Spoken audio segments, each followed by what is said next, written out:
সেই রংপুরের আবু সাইদকে প্রকাশ্য গুলি করে শহীদ করে দেওয়া হলো।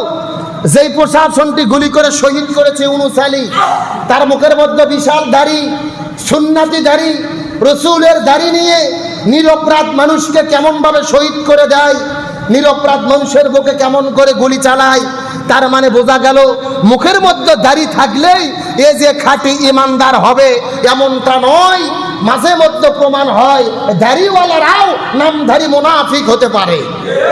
তার কারণ হযরত আব্দুল্লাহ ইবনে উবাই মুনাফিকের সর্দার, রসুলের পিছে নামাজ পড়তো, মাথায় টুপি ছিল, মুখের মধ্যে দাড়ি ছিল, তলে তলে আবু জেলের সঙ্গে হাত মিলাইয়া মুনাফিকি করেছে। আজকেও বাংলাদেশে মাথায় টুপি পরে, মুখে দাড়ি, পরিচয় দেয় মুসলমান, আসলে মুসলমান নয়। হাজার হাজার লক্ষ লক্ষ মুনাফিকে সমাজটা ভরে গেছে। আজকে মুখে দাড়ি নিয়ে নিরপরাধ মানুষের বুকে গুলি চালালে তবে খুশি হয়েছি। যে গুলি চালাইছে লালমনিরহাট পাটগ্রামে, তার বাড়ি ইউনূস আলী, শুনলাম তার স্ত্রী তাকে ডিভোর্স দিয়েছে, তালাক দিয়েছে। আলহামদুলিল্লাহ কম। এগুলো কার ফায়সালা? আল্লাহ বলেন ইয়াকিদুনা কায়দা ওয়া আকিদু কায়দা। তারাও কায়দা করে, আর আল্লাহরও পরিকল্পনা কৌশল আছে না নাই? আল্লাহ তাআলা বুঝাচ্ছে তুমি তোমার পরিবারকে সুখে রাখার জন্য, সন্তানদেরকে সুখে রাখার জন্য তুমি নিরপরাধ মানুষের উপরে জুলুম করতেছো না।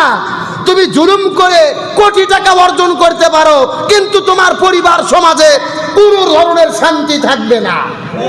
আল্লাহর ওয়াদা, ওমান আরাদা আন যিকরি ফাইন্না লাহু মাঈশাতান দনকা ওয়া নাহশুরুহু ইয়াউমাল কিয়ামাতি আমা।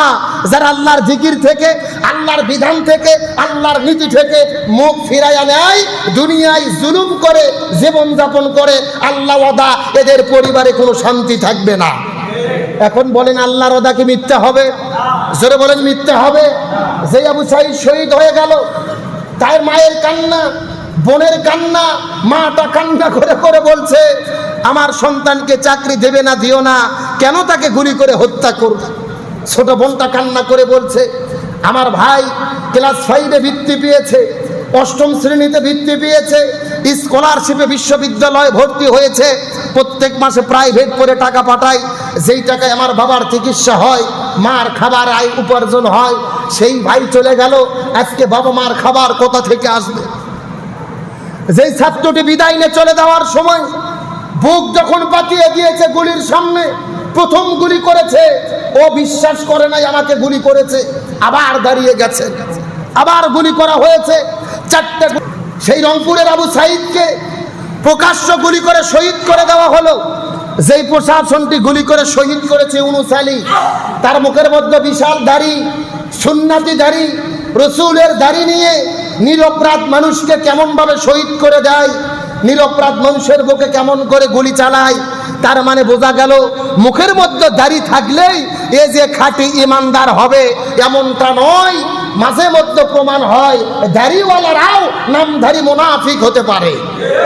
তার কারণ হযরত আব্দুল্লাহ ইবনে উবাই মুনাফিকের সর্দার, রসুলের পিছে নামাজ পড়তো, মাথায় টুপি ছিল, মুখের মধ্যে দাড়ি ছিল, তলে তলে আবু জেলের সঙ্গে হাত মিলাইয়া মুনাফিকি করেছে।